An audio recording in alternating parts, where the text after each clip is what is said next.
Hola, buenas noches. Hoy 6 de septiembre, un día súper importante para todos los que trabajamos en salud pública, especialmente quienes trabajamos en la atención primaria, donde se conmemora el Día Internacional de la Atención Primaria. Justo un tema que el día de hoy, en este cuarto programa de Ciudadanos Constituyentes, vamos a conversar sobre un valioso tema que está totalmente relacionado con la fecha de hoy, que es la salud. ¿Cómo nosotros podemos mejorar la salud pública en base también con la construcción de este 25 de octubre, en la cual todos los ciudadanos y ciudadanas estamos llamados a votar y aprobar una nueva constitución y que sea a través también de convención constitucional? Que la salud en Chile sea efectivamente un derecho. Para esta jornada, para esta actividad, tenemos grandes invitados para poder compartir.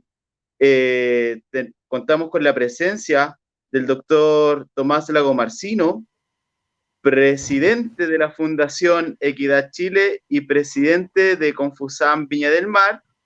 También tenemos en este panel, contamos con la presencia de Carla Flores Figueroa, de profesión asistente social, doctora en salud pública de la Universidad de Chile. Y también contamos con la presencia que se va a ir conectando a ratitos por temas laborales, nuestra gran compañera y ciudadana constituyente, Anita Vidal, de profesión matrona, que también va a estar a ratitos conectándose con nosotros para poder compartir en este panel. Bueno, ¿y quién les habla? Mi nombre es Alex Ramírez Ortiz, de profesión soy psicólogo, y bueno, también soy dirigente de Confusam, presidente de la Asociación de Funcionarios de Salud Municipal de la Comuna de Rengo y presidente regional de la Confusam O'Higgins. Así que damos inicio a este nuevo programa. Los saludo cordialmente, Tomás, Carla, bienvenidos a este interesante programa. Muchas gracias, Alex, por la invitación y muy gustoso de conversar de la salud, del derecho a la salud en la nueva Constitución. Buenas tardes a todos. También quisiera mandar un saludo a todos los funcionarios de atención primaria de salud, ¿cierto? A 42 años de Alma Ata, hoy más vigente que nunca en tiempos de pandemia, el primer nivel de atención de salud. Así que un saludo a todos los compañeros funcionarios, todos quienes están en este ámbito, en la salud pública. Bien, entonces quizás también para hacer un poco esta transmisión amena, que sea una transmisión también que bien cercana también a la gente que nos está siguiendo a través de nuestras redes sociales, sería importante que nos presentemos para que la gente también nos conozca, un poco más o menos qué es lo que estamos haciendo nosotros en lo que trabajamos, para así familiarizarnos aún más también con todas las personas que están conectadas a través de nuestras redes. Carla, ¿te parece que te presentes? Yeah. Bueno, mi nombre es Carla Flores, soy de Mayoa, de una comuna bien rural de la sexta región, mayoína de corazón. Vivo en Santiago, soy mamá, eso es importante hoy día, en tiempo en que es cierto la conciliación, vida laboral, estudios, trabajo y todo también es relevante en términos de salud. Y además me dedico a investigar temas que tienen que ver esencialmente con los determinantes sociales de la salud, los derechos de la salud y las relaciones que se establecen entre los profesionales de la salud y los pacientes en los diferentes niveles de atención. Me interesa mucho el tema de la nueva constitución, obviamente, y la convención constituyente, porque creo que hoy no podemos perder esta oportunidad fundamental, ¿cierto?, de cambiar en el fondo todos los derechos sociales, no solo el derecho a la salud, porque de ahí podemos conversar un poquito más adelante, pero no solo en términos de salud importa lo que ocurra solo en nuestro ámbito, en el sistema de salud, ¿cierto?, sino que para que realmente pueda garantizarse un piso de oportunidades para todos y para que los resultados de salud sean equitativos, lo que importa es garantizar derechos sociales en todos los ámbitos. Y de ahí podemos conversar un poquito más sobre eso. Dejar de garantizar libertades, que es lo que hace la actual Constitución, y garantizar derechos sociales. Eso. Bien, gracias, Carla. Tomás. Bueno, como me presentaste bien, Alex, mi nombre es Tomás. Partí siendo médico del Cefam Marcos Maldonado de la comuna de Viña del Mar y a la vez hace algunos años me toca presidir una ONG llamada Fundación Equidad, que tiene un objetivo muy similar a lo que se planteaba, que es abordar la salud como un derecho íntimamente ligado a la consagración de otros derechos humanos fundamentales, que son los derechos de segunda generación, llamados derechos económicos, sociales y culturales, en el sentido de que claramente no podemos consagrar plenamente la salud como un derecho si es que no están consagrados también una serie de otros derechos que están en el ámbito y en el paraguas de los derechos de segunda generación, que podemos hablar más adelante. Y también del año pasado tuve la oportunidad y tengo la oportunidad de presidir la Confusam Viña del Mar, que ha sido un gran desafío, sobre todo porque en ningún momento imaginé que justo en el periodo que me postulaba iba a haber una revuelta popular, el estallido social, y adicionalmente iba a haber una pandemia, así que ha tocado duro. Yo creo que a todo el mundo de los dirigentes, de los trabajadores, el mundo de los sindicatos, gremios, no solo de la salud, sino que todos los otros ámbitos, también los profesores, ¿por qué no sumarlo? Nos ha tocado duro este periodo de tiempo, pero claramente tenemos que mantenernos ahí al pie del cañón, porque también nuestros compañeros trabajadores en cada uno de los CEFAM también están ahí día a día entregándolo todo, así que uno también tiene que estar en su lugar como dirigente, dándolo todo, porque para eso estamos, y eso es lo que espera también la sociedad de nosotros. Bien, muchas gracias, Tomás. Bueno, tal como mencionabas, ¿verdad? Ya llevamos varios meses desde el estallido social, estamos cerquita para cumplir un año, en donde surge también esta inquietud desde la ciudadanía de cambiar la Constitución. Esta crisis sanitaria también ha desmantelado muchas desigualdades, inequidades, principalmente en el tema de la salud. Hoy en día, incluso las ISAPRES que se han enriquecido de manera considerable y las prestaciones finalmente las entrega la salud pública y FONASA a muchos usuarios de ISAPRE que han quedado en el aire en el tema de la pandemia. Para iniciar un poco esta conversación, me gustaría que, partiendo por Carla, haciendo un diagnóstico desde su mirada, ¿verdad?, de la salud actual en nuestro país. Como un diagnóstico en general, considerando también su profesión, en lo que usted ha estado trabajando y lo que visualiza, ¿cómo observa la salud pública actual en Chile? Bueno, yo creo que lamentablemente durante los últimos gobiernos el sistema de salud pública entraba en condiciones, sobre todo especialmente el último, de un nivel altísimo de postración financiera, recursos, y por eso hemos visto cierto tanto movimiento social, y lo vimos durante el año pasado sobre todo.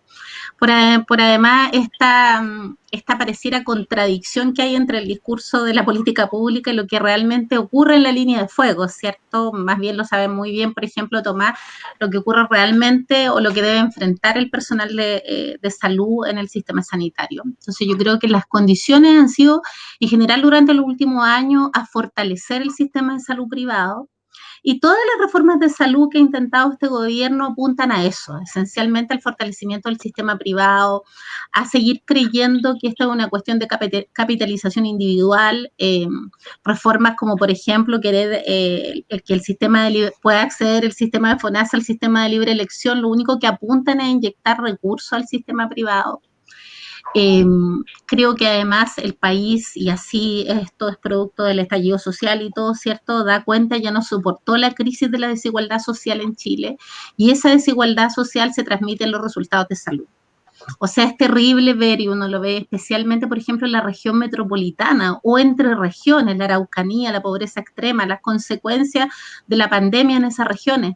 Y en la región metropolitana particularmente uno puede ver y se observa mucho más disgregado, más segregada la población más específica por territorio, ¿cierto? Las consecuencias de la pandemia también uno puede observar que las tasas de mortalidad, por ejemplo, son mucho más altas en los sectores más populares, más en el fondo postrado en términos de político, financiero, etcétera. Y obviamente la pandemia está golpeando mucho más fuerte a los sectores más necesitados del país. Entonces creo que la desigualdad es transversal a nivel país, la desigualdad es transversal y por lo tanto los resultados de salud, que son el reflejo de la desigualdad social, también son transversales.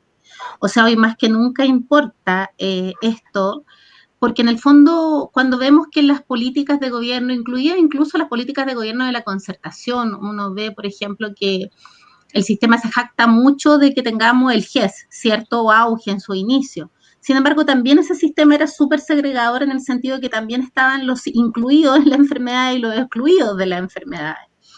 Entonces, yo creo que en los últimos años se ha debilitado el rol del Ministerio de Salud en su capacidad de rectoría, se ha debilitado el rol de la atención primaria, y todo va destinado a inyectarle recursos, insisto, al sector privado, y las últimas políticas, por ejemplo, asociadas a la ISAPRE, de que no discriminen a las mujeres o de evitar el riesgo, van a inyectar recursos a un mínimo de la población, cuando el 80% de la población realmente se atiende en el sistema de salud público y se atiende bajo el seguro único, que es, o sea, no es seguro único, pero sí un seguro, un sistema solidario que es FONASA. Entonces, no hay ninguna reforma en los últimos años que haya estado destinada a fortalecer a aquellos que son más desprotegidos y que se atienden en el sistema de FONASA. Creo además que la ISAPRE, obviamente, lo único que hacen es beneficiar, paradojalmente, a aquellos que tienen mejores condiciones de salud. O sea, una vergüenza, ustedes lo deben recordar, el año pasado o fue este año cuando dijo Javier, el presidente de la ISAPRE, dijo que no nos podíamos dar el lujo a la ISAPRE de recibir gente enferma. O sea, y esa gente enferma se va al sistema de FONASA, que es el sistema público y que es solidario. Entonces, yo creo que el sistema de salud no resiste ni un rato más esta segmentación entre ISAPRES, entre público y privado, entre quienes pueden pagar y quienes no pueden pagar. Ese es el diagnóstico mío y de tantas organizaciones sociales, políticas, ¿cierto?, de izquierda y otro, y me imagino también de las organizaciones de funcionarios, de los gremios, etcétera. No resiste más discusión. Requerimos un seguro único universal.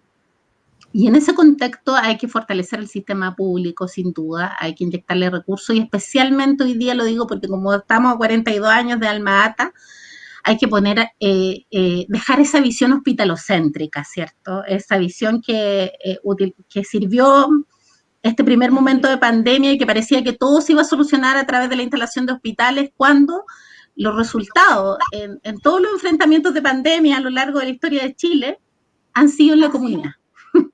Ha sido el primer nivel de atención, ha sido la matrona, la enfermera, el trabajador social, los clásicos profesionales de la salud que se acercan a los hogares de las personas y trabajan con la comunidad, los que han logrado vencer las pandemias en otros momentos históricos. Entonces yo creo que la inyección de recursos debe ser el primer nivel de atención. Y por último, ¿por qué esto es importante? Creo que también es importante decirlo, ¿por qué para esto requerimos una nueva constitución? Yo creo que requerimos esencialmente una nueva constitución porque las constituciones son declaraciones de principio en todas partes del mundo, y sin duda a lo mejor Chile declara un montón de derechos, al igual que lo hacen otras constituciones latinoamericanas y de otras partes del mundo, pero en Chile la lógica bajo la cual se declaran los derechos es la lógica de las libertades de elección, libertad de enseñanza, libertad de elegir sistema de salud, libertades y más. Y no hay una lógica de garantía de derechos, de decir vamos a tener un piso de derechos, y eso es lo que debiera aportar una nueva constitución. Eso puedo decir yo. Tomás puede aportar mucho más también desde la dirigencia y desde su perspectiva de los funcionarios mismos. Bien, gracias Carla. Tomás, ¿cuál sería tu diagnóstico en cuanto a la salud actual en Chile? Mira, yo creo que es clave lo que pasó en la reforma de Lagos, a propósito de lo que planteaba Carla.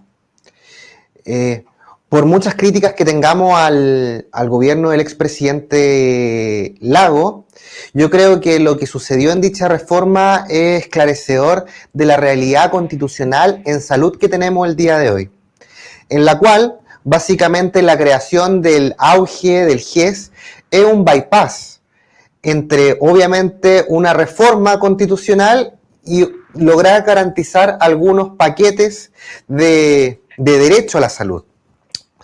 Porque claramente hubiera sido lo ideal que en aquel entonces se cambiara de una constitución que en su Estatuto de Derechos Fundamentales no garantiza el derecho a la salud, sino que garantiza la libertad de elegir entre un sistema estatal, encabezado por FONASA, y un sistema privado, encabezado por la ISAPRE, pero eso no no podremos decir que no existía el capital político, no existía la capacidad, no existía un contexto como el que existe hoy día de una revuelta popular en octubre que obviamente empuja al sector político a tomar cambios más drásticos hacia un Estado social de derecho.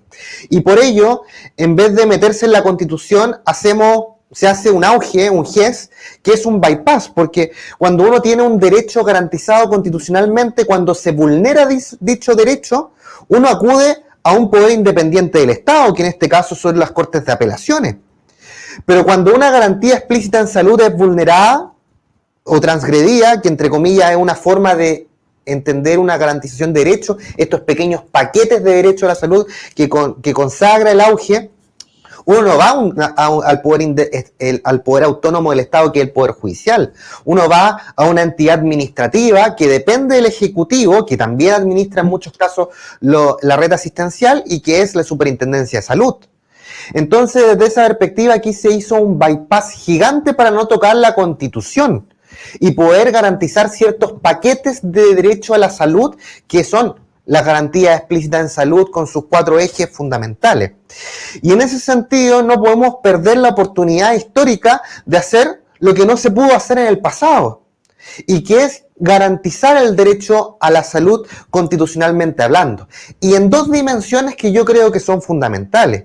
Una dimensión individual, que es el entendimiento de la persona con el sistema de salud y que tiene que principalmente relación con nuestro sistema de salud, de cómo nosotros lo financiamos, cómo lo atendemos, cómo accedemos a él, que podemos entrar en esa discusión que es sumamente importante, pero no solamente quedarnos en esa que es la pelea desde la perspectiva de los determinantes sociales de la salud, que influye solamente en un cuarto del proceso de salud y enfermedad, porque nuestro sistema de salud influye en un porcentaje no mínimo, claramente, sino que un cuarto, podríamos decir. Es decir, un 11%. Menos todavía. Entonces, desde esa perspectiva, todo lo que es infraestructura, todos los hospitales, que es un gasto enorme que hace el Estado y las personas, influyen finalmente muy poco en la salud y enfermedad, sino que influyen mucho otro y que son los determinantes sociales de la salud. Y ahí donde nos vamos a la segunda esfera que tenemos que consagrar en nuestra Constitución, y que es entender que la salud depende de la consagración de una serie de otros derechos fundamentales, y que nosotros podemos llamarles determinantes sociales de la salud en el paradigma de la Organización Mundial de la Salud, pero que si es que lo llevamos a otra esfera, también lo llamamos derechos de segunda generación, y que es justamente el derecho a la vivienda, vivir a un ambiente libre de contaminación, derecho a la alimentación, a la soberanía alimentaria, el derecho a la vestimenta, el derecho, lógicamente, a las pensiones, a la seguridad social, al trabajo digno, y así sucesivamente. Es decir, entender que la salud no solamente se consagra con un sistema de salud que garantice este tema, sino que también con la consagración de otros derechos fundamentales. Porque las personas que al menos en mi región viven en Quintero y Puchuncaví, no les podemos decir que tienen garantizado su derecho a la salud mientras tengamos una termoeléctrica al lado contaminando su ambiente. O a las personas de mi región que viven en Petorca, que tienen un problema histórico de acceso al agua, no les vamos a poder decir, oye, estamos garantizando su salud si es que no tienen acceso al agua. Entonces, de esa perspectiva, el derecho a la salud tiene, yo diría, una posición súper transversal en lo que se llama el buen vivir, porque está íntimamente relacionado con la consagración de otros derechos humanos fundamentales. Y creo que si es que no perdemos la oportunidad de darles entendimiento de la salud a la nueva Constitución, vamos a estar cometiendo un error histórico, obviamente. Ahora, claramente, si bien tenemos que darles entendimiento más macro, tampoco tenemos que abandonar nuestro sistema de salud en la Constitución y dejar con un enfoque, obviamente no vamos a regular todo el sistema de salud en la Constitución, pero yo creo que hay que hacer algunos principios desde mi perspectiva básicos. Por ejemplo, primero el enfoque universal, es decir, que no tengamos esta segmentación de poder elegir entre un sistema privado mediante seguro y un sistema público mediante un fondo solidario, sino que tengamos justamente un sistema único y universal de salud donde todas las personas que vivan en el territorio nacional estén amparadas. Y en segundo lugar, darle este eje central, este sabor, por decirlo así, a territorialidad tan propio de la atención primaria de salud, y que es lo que obviamente conmemoramos el día de hoy a propósito de los 42 años de Almata. Quisiera conversar algo en razón de lo que dijo Tomás. Mira, en primer lugar quisiera decir que la reforma de salud que impulsó Ricardo Lagos, la verdad que yo creo que nunca quiso cambiar el modelo. Hace eco, parece mi... Sí, nunca quiso cambiar el modelo y esencialmente en el fondo lo que querían, Ricardo Lagos defendía mucho la participación del sector privado en el sistema de salud.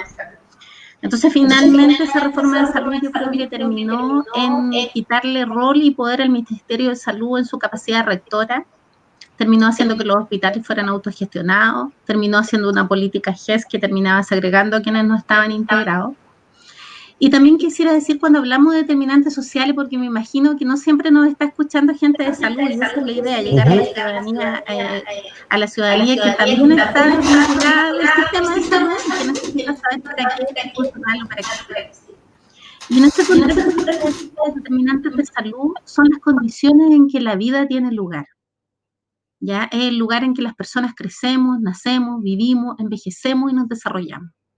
Y cuando pensamos en los determinantes sociales de la salud, no nos podemos olvidar de los otros derechos sociales, porque efectivamente el sistema de salud solo contribuye un 11% a los resultados de salud que tenemos las personas, pero contribuye un 60% alrededor de eso a los determinantes sociales de la salud. Son responsabilidad de los determinantes sociales de la salud.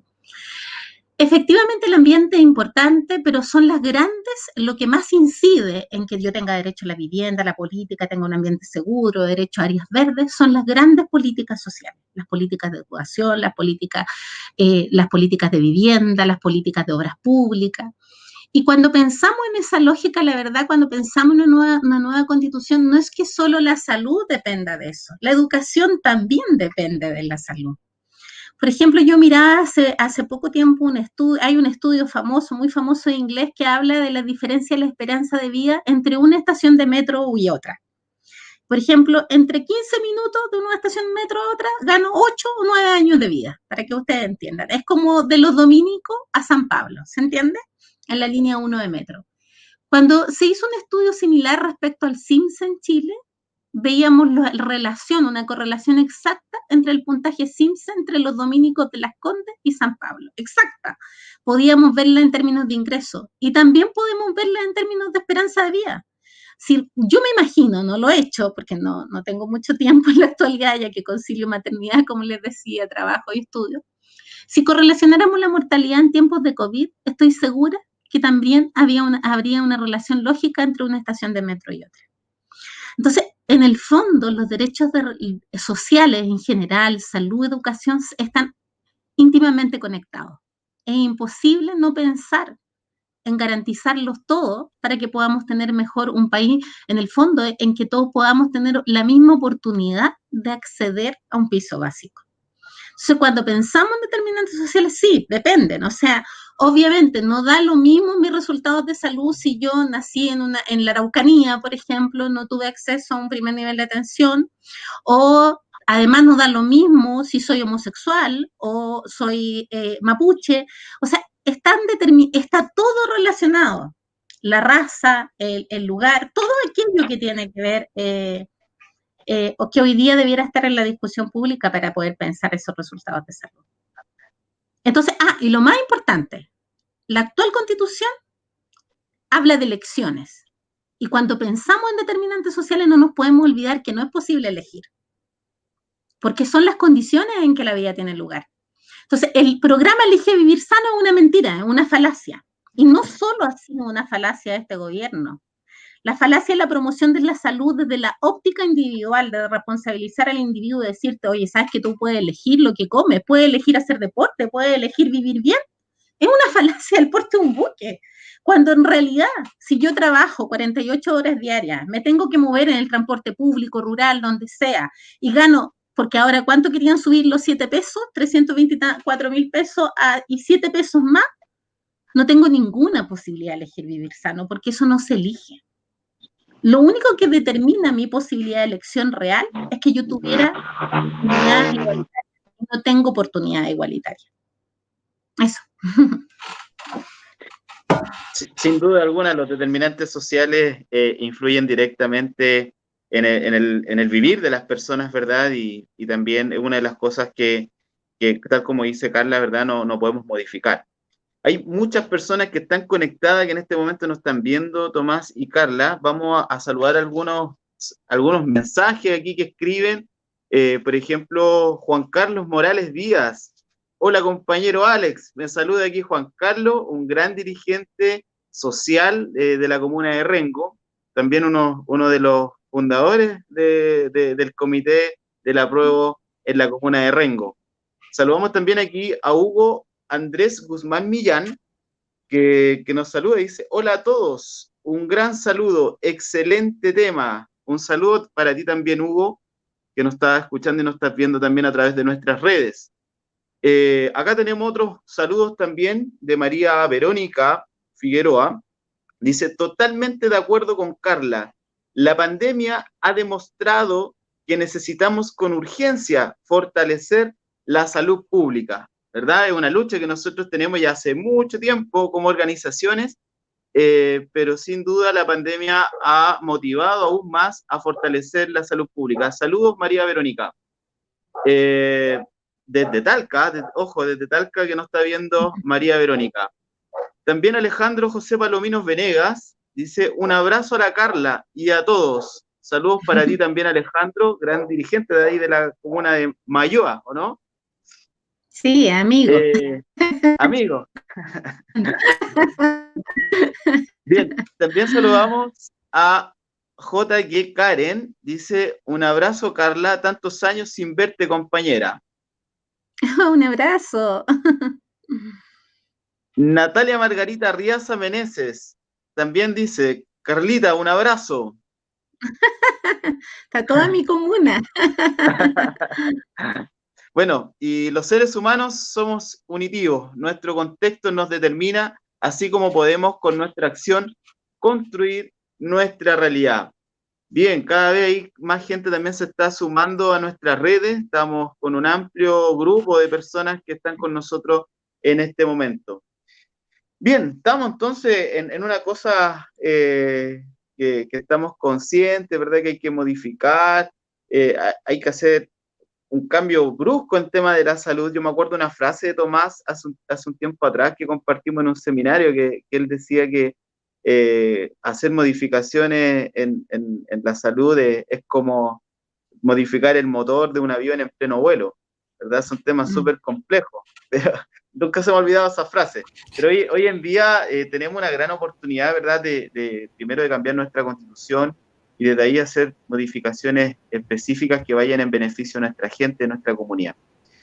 Pero en específico, ¿qué creen ustedes que tiene que cambiar en la Constitución para que efectivamente la salud sea un derecho? Carla, por favor, ¿tú qué nos puedes opinar sobre esto? Mira, yo creo que hay dos cuestiones fundamentales en términos constitucionales. Ya esta es una cuestión legal, pero las constituciones regulan dos cosas. Una cuestión son los derechos, las declaraciones de derechos son declaraciones de principio, pero también regulan la orgánica, es decir, cómo se distribuye el poder. En Chile tenemos, en términos de declaración de principio, hay que eliminar esta cuestión de la elección, porque eso es un modelo muy neoliberal y responde a eso, a la lógica que deseaba nadie cambiar el modelo, ¿cierto? Y que en el fondo que además poner límite al cambio. Esa era la Constitución, poner límite a las posibilidades de cambio y defender a toda costa el modelo. Entonces, dejó toda esta regulación en la lógica de la libre elección en todos los ámbitos sociales. Como decíamos, educación, salud, todos los ámbitos sociales. y defender y proteger a la propiedad privada. Entonces, en términos de derecho hay que garantizar derechos sociales como principio, pero en términos de orgánica yo creo que también hay que quitarle poder, equiparar la cancha, la forma de jugar, ¿cierto?, al sistema político y esencialmente a la figura del presidente y a todas las trabas que nos pone actualmente la regulación cuando queremos cambiar derechos sociales, ¿cierto? Ustedes habrán visto y habrán observado a la gente en sus casas que dice, no, vamos a llevarlo a veto constitucional porque esta ley es inconstitucional. Entonces, esa es lo que se juega en la orgánica misma de la Constitución. Entonces, ¿cómo en el fondo se puede garantizar a través de la Constitución que los procesos que surgen en Chile sean realmente democráticos? Entonces, por eso es importante no solo hacer la declaración de principios, sino también establecer claramente la orgánica bajo la cual va a funcionar el sistema democrático en Chile. Un sistema democrático que, por ejemplo, tenga representatividad de todo, ley de cuota, incorporación de los pueblos indígenas, plurinacional, de las minorías hoy día, que ya no son minorías, pero que terminan siendo fuertemente discriminadas, y eso también tiene un impacto muy grande en la salud, ¿cierto? La discriminación en términos de etnia, orientación sexual y otros. Entonces, todo eso debiera estar garantizado en la Constitución para poder llegar en el fondo a pensar un país distinto, yo creo, para que en el fondo, con la Constitución nosotros no vamos a hacer una reforma de salud, eso está claro, pero sí podemos tener los mecanismos a través de ellos para poder generar en algún momento un seguro único, universal, con fondo mancomunado, como tal, como lo mencionaba, ¿cierto, Tomasa? Donde las personas puedan tener todo un piso a nivel nacional y pueda estar todo ahí el sistema ocupacional que hoy día está segregado, Fuerzas Armadas que está segregado, sistema privado, todo en el fondo estemos bajo un mismo seguro único, universal y solidario. Y esto no necesariamente debiera implicar, yo creo, eliminar totalmente el sector privado, y así lo han manifestado diferentes organizaciones y quienes han estudiado en este ámbito, sino que los seguros privados pueden existir, las ISAPRES pueden reconvertirse y pueden asegurar un segundo piso a quien lo pueda pagar, que tenga que ver con prestaciones que son más bien de lujo, no sé, en una clínica, hotelería u otras cosas, pero que el piso mínimo del derecho a la salud sí esté garantizado. Eso yo creo que en ese sentido podemos aportar.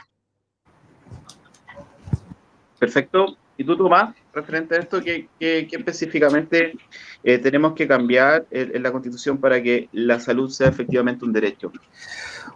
Bueno, yo siempre me acuerdo de un profesor de Derecho Constitucional que me comentaba una vez que uno no puede encontrar en la Constitución un artículo que diga el Estado de Chile es subsidiario, porque la Constitución en ninguna parte dice el Estado de Chile es subsidiario, sino que la Constitución es completamente subsidiaria. Está inserto, está en la fibra de cada uno de los artículos de nuestra Constitución.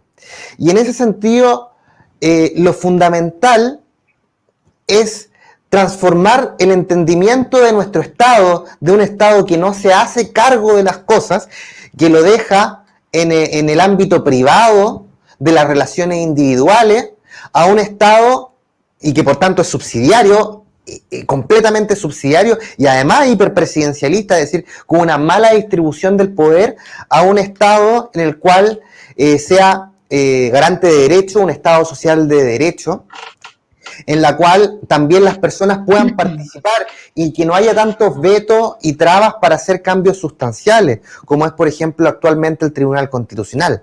Desde esa perspectiva, nosotros tenemos una Constitución en la cual el derecho a la propiedad, que es un derecho humano fundamental de primera generación, de hecho, está por sobre una serie de otros derechos humanos fundamentales, como el derecho a la salud, el derecho a la educación, y eso permite que se pueda lucrar libremente con el ejercicio de estos derechos.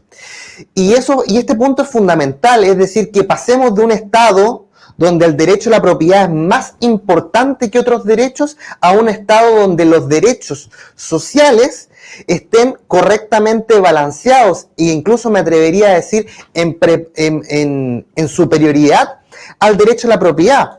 Porque, por ejemplo, hace algunos años me tocaba participar de la discusión de la ley Ricarte Soto, de la ley de fármaco 1, ahora más recientemente la ley de fármacos 2, y en todas estas oportunidades siempre hemos planteado desde la Fundación Equidad regulación del precio de los medicamentos.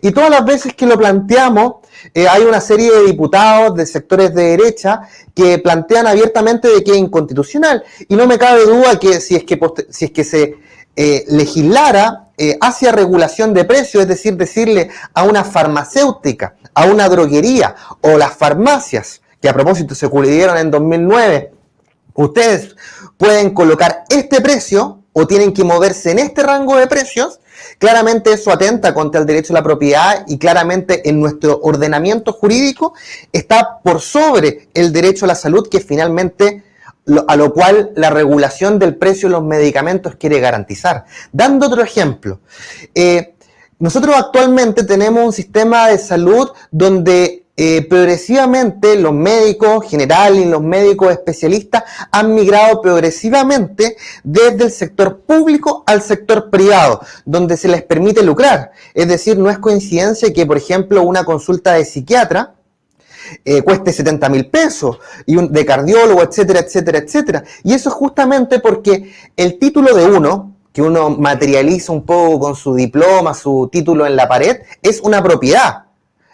Si yo soy médico, si Alex es psicólogo o cualquier persona tiene cualquier título, eso es parte de su propiedad intangible.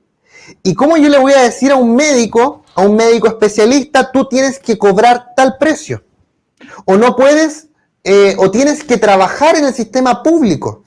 Pero en otras sociedades, en otros estados, claramente se entiende que el derecho a la salud es de tal importancia que tenemos que limitar el derecho a propiedad de ciertos actores que tienen un poder especial y un poder que como sociedad le hemos entregado, que es pues, justamente al médico que le hemos entregado el poder del diagnóstico y del tratamiento, que a propósito también lo han aprendido con muchos años de estudio, no es como para quitarle mérito a tal parte, pero justamente tenemos que regular y la Constitución es fundamental para que avancemos en políticas públicas que nos permitan generar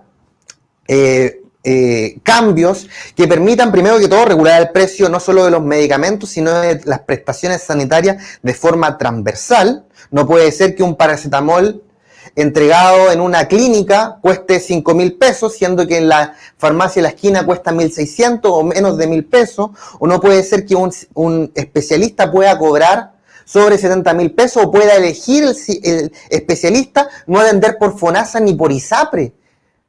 O sea, yo encuentro irrisorio eso. Y eso es justamente porque el derecho a la propiedad, el qué hacer con mi título, que es mi propiedad intangible, yo lo tomo como decisión. Y está por sobre el derecho a la salud de las personas a las cuales se va a atender. Y adicionalmente, por lo menos desde mi perspectiva, y quizás esto da un poco más de controversia, a mí me parece que claramente tenemos que avanzar a un sistema de salud muy de acuerdo con unificar el tema ocupacional, las Fuerzas Armadas, pero que su financiamiento se priorice o sea exclusivamente mediante impuestos. Producto de que claramente tenemos un sistema salarial injusto, inequitativo, donde prácticamente irrisorio cuánto se quiere subir el salario mínimo hoy día, nada. Entonces es muy agresor, muy vulneratorio decirle mes a mes a una persona, tú de tu remuneración te voy a descontar un 7% para que tengas derecho a la salud.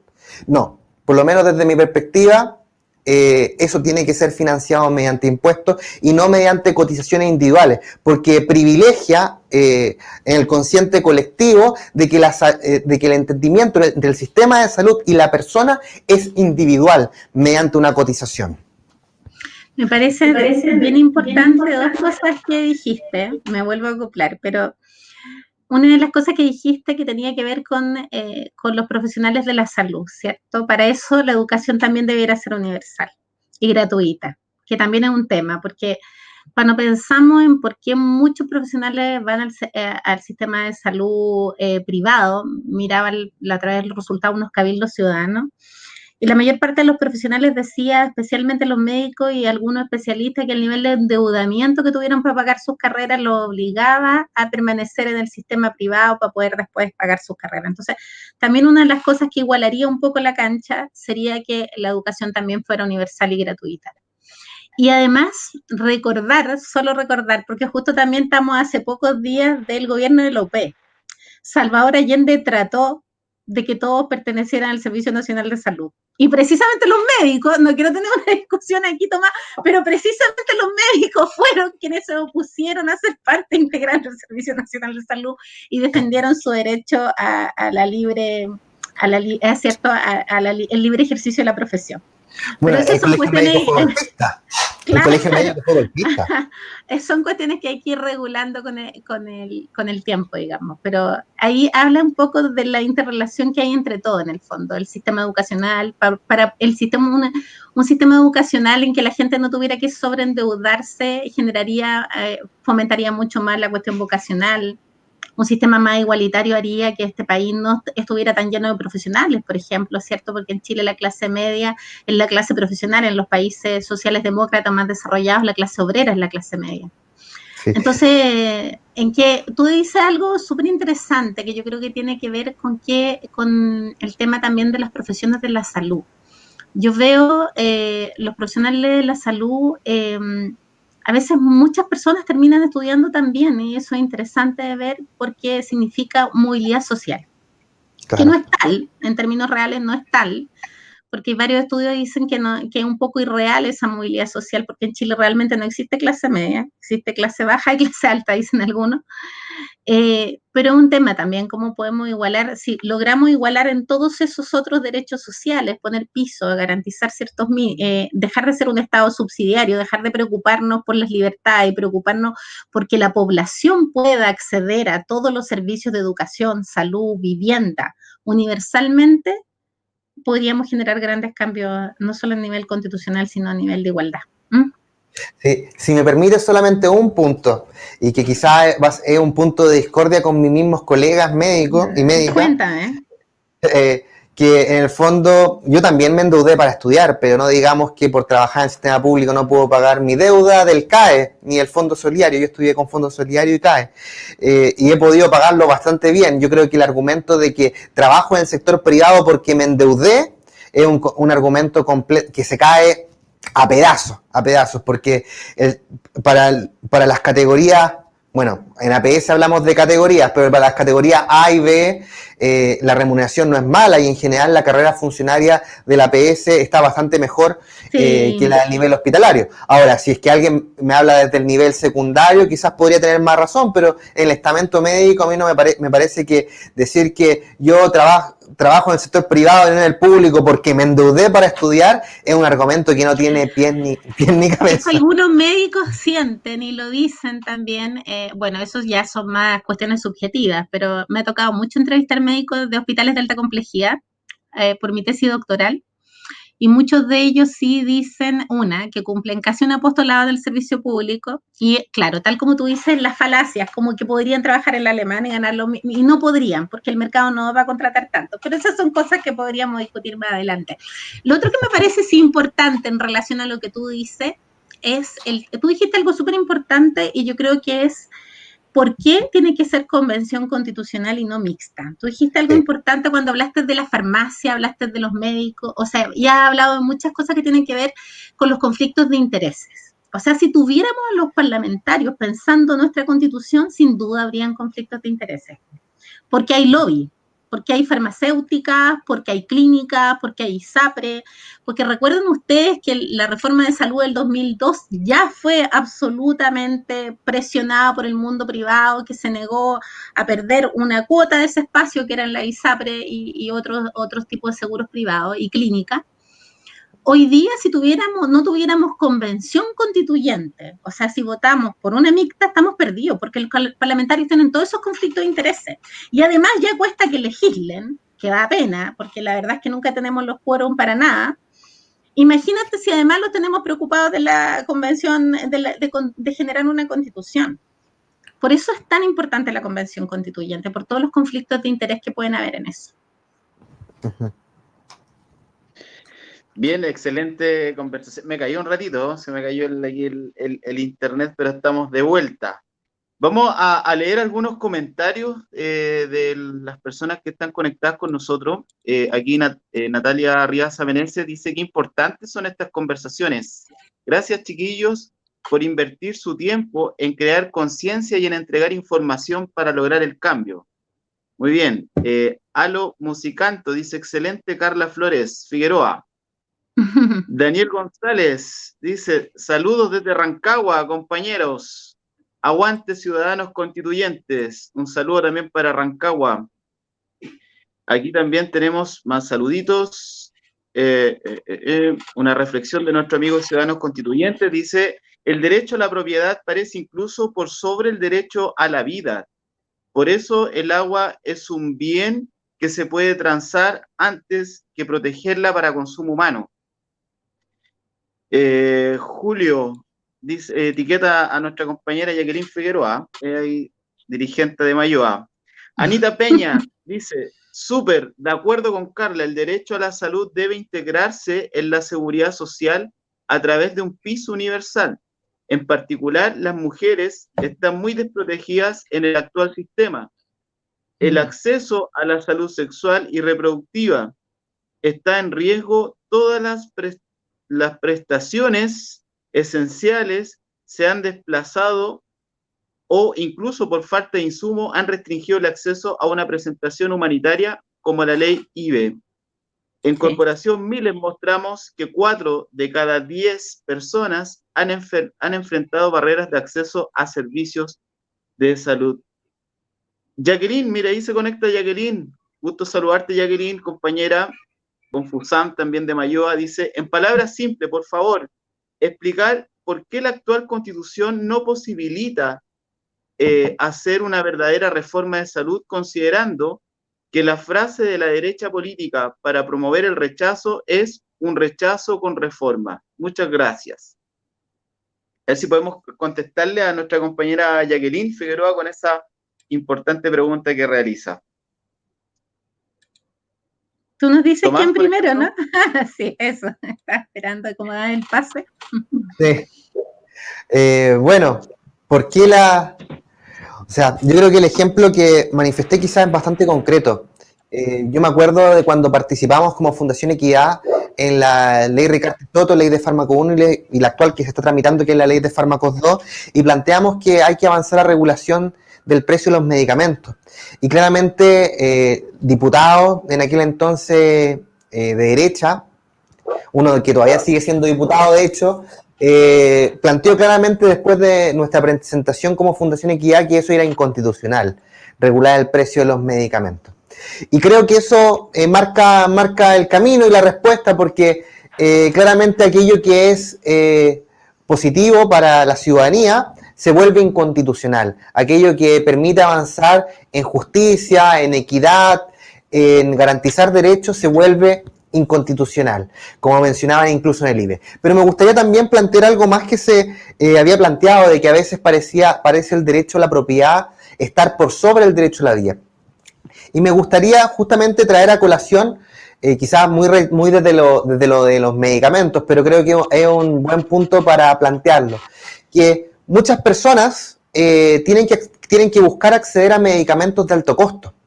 Uno de los medicamentos, el ex medicamento más caro del mundo, que tiene un costo de 500 millones de pesos al año, que es el Nusinersen, conocido por su nombre comercial Spinraza, ha sido múltiples veces llevado a la justicia para que sea entregado a pacientes que tienen atrofia muscular espinal. Y estas personas que van a la justicia para que le entreguen un medicamento, no acuden a este supuesto derecho a la salud o derecho a la protección de salud que dice nuestra Constitución, sino que acuden a otro derecho fundamental, que es el derecho a la vida. Es decir, nuestra Constitución nos dice, mira, yo como Constitución, como Estado de Chile, tiene que estar en peligro tu vida para yo movilizarme y buscar la restitución del imperio del derecho. Y cuando busco esa restitución del imperio del derecho, obligo a los organismos del Estado abocados a la salud a financiar el medicamento de alto costo, y no le digo a la empresa que baje el costo del medicamento. Es decir, yo obligo a que se garantice el derecho, pero en ningún caso toco el derecho a la propiedad de dicho medicamento. Y ese análisis, que es lo que en la práctica nos lleva a nuestra Constitución, es fuerte, y es justamente la razón por la cual tenemos que cambiarla, porque también si una persona está en una lista de espera de una patología no GES, a propósito de lo que me comentaba Carla, por ejemplo, una persona que tiene una artrosis bajo 55 años o no califica todavía por el GES de edad a una prótesis de cadera, o tantos otros casos de GES que generan márgenes muy negativos. Por ejemplo, si una persona antes de los 35 años le diagnostican cálculo a la vesícula, no cae dentro del GES porque el GES de cálculo a la vesícula es entre 35 y 49 años. Es decir, si te pasaste un año y tienes 50, va a la lista de espera no GES que nunca se mueve. Y desde esa perspectiva, esa persona no tiene a dónde recurrir, es decir, tiene que esperar eternamente. O sea, o que se infecten los cálculos y llegar a la urgencia y que la operen, o esperar eternamente en la lista de espera. Y no puede recurrir a las cortes de apelaciones a garantizar justamente el acceso efectivo a ese derecho humano fundamental que es la salud, y que en ese punto puntual, en ese momento puntual, pasa por una operación de cálculo a la vesícula.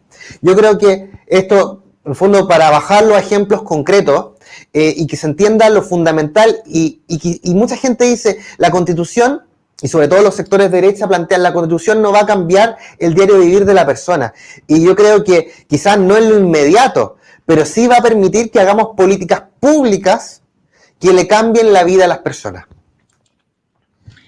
Yo creo que no se pueden hacer, no puede existir rechazo con reforma, esencialmente porque la Constitución lo que hoy día tiene un Estado, garantiza un Estado subsidiario, ¿ya? Es un Estado en el fondo que se orienta o pone en primer tema la libertad de ofrecer servicios y no la necesidad de garantizar estos servicios a toda la población. Entonces, cuando pensamos desde esa lógica, pensamos en una nueva constitución, es la única que puede, porque las constituciones también ponen limitaciones al poder. Entonces, si tuviéramos una nueva constitución que fuera capaz de ponerle limitaciones al poder privado, ponerle limitación al poder exagerado que tiene en Chile el presidente, ahí recién nosotros podríamos generar reformas que yo creo que podrían garantizar la democracia, o reformas sustantivas para poder asegurar este piso y un Estado que dejara de ser solo subsidiario y tan débil, y que dejara ser, que pudiera garantizar un piso de derecho. Por eso es imposible, en el fondo, un rechazo con reformas, porque van a ser reformas que van a volver más todavía reformas de ese sector, pues, reformas de que quieren perpetuar el modelo neoliberal, que sin duda, si lo pensamos, a todas luces está caído. Pues el modelo neoliberal no solo está caído en Chile, si cuando miramos lo que pasó el año pasado y miramos lo que pasó ahora en contexto de pandemia, y cuando miramos lo que está pasando incluso en Estados Unidos, en un país que se caracteriza por no tener marcha ciudadana, porque la gente no se moviliza socialmente. Hace un siglo, por lo menos, imagínense que eligió a Trump. Hoy día tenemos un Estados Unidos convulsionado a pesar del contexto de pandemia. Tenemos un Estados Unidos que se opone al racismo fervientemente, un Francia, la revolución de los chalecos amarillos, Inglaterra rechazando el modelo neoliberal, y toda la crisis que vivió Italia y España ahora no es casual, es porque en el fondo al sistema de salud público, que era muy fuerte en Europa, se le inyectó un fuerte poder del sistema privado, y se inyectaron políticas neoliberales en Europa, y por eso la crisis de la pandemia, porque no fueron capaces de dar soporte. Entonces, cuando pensamos en todo eso, no puede haber, en el fondo, es imposible un rechazo con reformas, porque solo vendrían a fortalecer un modelo que ya está agotado. Esta crisis no es del sistema de salud, esta crisis no es del sistema educacional, esta crisis es una crisis del modelo neoliberal. No da más, no damos para más. Necesitamos garantía. Eso. Perfecto, excelente conversación, excelentes puntos de vista, donde hemos tenido una muy amplia interacción con muchas personas que nos están viendo a través de nuestras redes, Ciudadanos Constituyentes. Pero para ir cerrando, me gustaría, Tomás y Carla, que entreguen un mensaje para todas las personas, específicamente para lo que estamos llamados al 25 de octubre. Estamos frente a una oportunidad única, histórica en Chile, de tener una nueva constitución que sea construida por el pueblo y para el pueblo. Así que, ¿cuál sería un mensaje final, por favor, para todas las personas que hoy están viéndonos a través de estas redes? Bueno, Tomás. Lo primero, obviamente tenemos que votar apruebo y convención constitucional. Pero en paralelo hacemos eso y obviamente tomando en consideración las limitantes que nos coloca la pandemia, no podemos dejar de como pueblo estar movilizados. Si es que logramos que el día de hoy se abra la puerta de cambiar la Constitución y abrirnos la posibilidad de terminar con el modelo neoliberal, como plantea Carla, y también con el Estado subsidiario, es porque nos movilizamos en octubre, porque hubo una revuelta popular. Si el 10%, si el 10% de la AFP se aprobó, no fue porque los parlamentarios quisieran, sino porque justamente la presión social fue de tal magnitud que lo logramos. Como pueblo hemos tenido el poder durante muchos años, pero no nos hemos dado cuenta que lo tenemos. Aquí que estemos en este momento histórico no es exclusivamente también gracias a octubre, sino que es un proceso de movilización que yo me atrevería a decir que partió el 2006, cuando incluso yo era pingüino en aquel entonces, y nos movilizamos. Perdimos el miedo que tenían nuestros padres de la dictadura, salimos a movilizarnos, después estuvieron los universitarios, el No Más FP, las compañeras feministas nos dieron el ejemplo extraordinario llenando las calles de nuestro país con sus marchas, y después vino la revuelta popular de octubre. En ese sentido, muy probablemente, y lo digo quizás con pesar, obviamente la convención constitucional ya vemos que se empiezan a esbozar candidatos que nos dejan hartos que desear, es decir, es Camilo Escalona, Longueira, que ahora se está postulando como constituyente. Es decir, si nosotros decimos no, nuestra tarea fue permitir el plebiscito como calle, movilizar, nos van a pasar máquinas, porque aquí los poderes fácticos están operando. No los vemos, es cierto, pero están operando. No lograron votar el plebiscito, es cierto, pero van a venir adelante. Y nosotros como pueblo, todos unidos y en las calles, tenemos que seguir presionando para que esta nueva constitución que se abre tenga efectivamente el tinte de un Estado social de derecho que tanto necesitamos, porque finalmente terminar con el Estado subsidiario y con el Estado neoliberal que plantea Carla es fundamental. Y si soltamos la calle y la presión que cada uno de nosotros puede hacer en sus juntas de vecinos, en sus sindicatos, en sus gremios, incluso caceroleando algún día para ir por la ventana como lo hemos hecho tantas veces en la pandemia, estamos perdidos. Así que el llamado fuerte es a votar apruebo, convención constitucional, pero por sobre todas las cosas a no soltar la movilización, porque eso es lo único que nos va a seguir garantizando que la constitución que este plebiscito va a dar vida garantice realmente los derechos sociales que como pueblo requerimos y necesitamos. Bueno, mi llamado y mi invitación es a valorar la democracia. Yo creo que una de las cosas que obviamente invito a todo el mundo a votar apruebo y convención constitucional. Invito a votar convención constitucional porque creo que la convención constitucional también puede garantizar que sea diversa.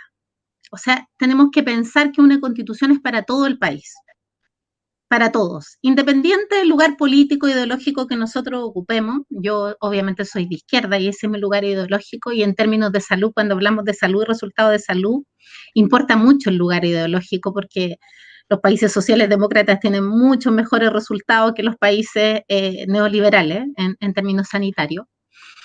Pero cuando pensamos en que tenemos que gobernar todo, también tenemos que aprender a llegar a acuerdos. Entonces yo creo que una de las cosas importantes, es que la izquierda, esta es mi opinión personal, digamos, lleguemos a unirnos por un fin común, que es mejorar este país en el fondo y crear otro Chile que deje de ser subsidiario, y que que deje en el fondo todos los resabios de la dictadura y acabemos con este modelo neoliberal que es tan nocivo para todos, ¿cierto? Pero también que seamos capaces de dialogar y de conversar con aquellos que pueden pensar distinto a nosotros. Yo creo que algo que nos pasa en Latinoamérica y que algo que es muy también dañino en términos políticos es que a veces valoramos poco la democracia. No queremos caudillos, queremos una constitución también de consensos, de conversaciones con representantes de todos, donde podamos dialogar y podamos conversar y llegar a acuerdos. Yo creo que eso es fundamental para que esta sea una oportunidad política real, que así como nos movilizamos, también nos movilicemos en un contexto democrático y donde podamos seguir conversando, dialogando, discutiendo y construyendo acuerdos comunes. Eso. Bien, muchas gracias por sus mensajes.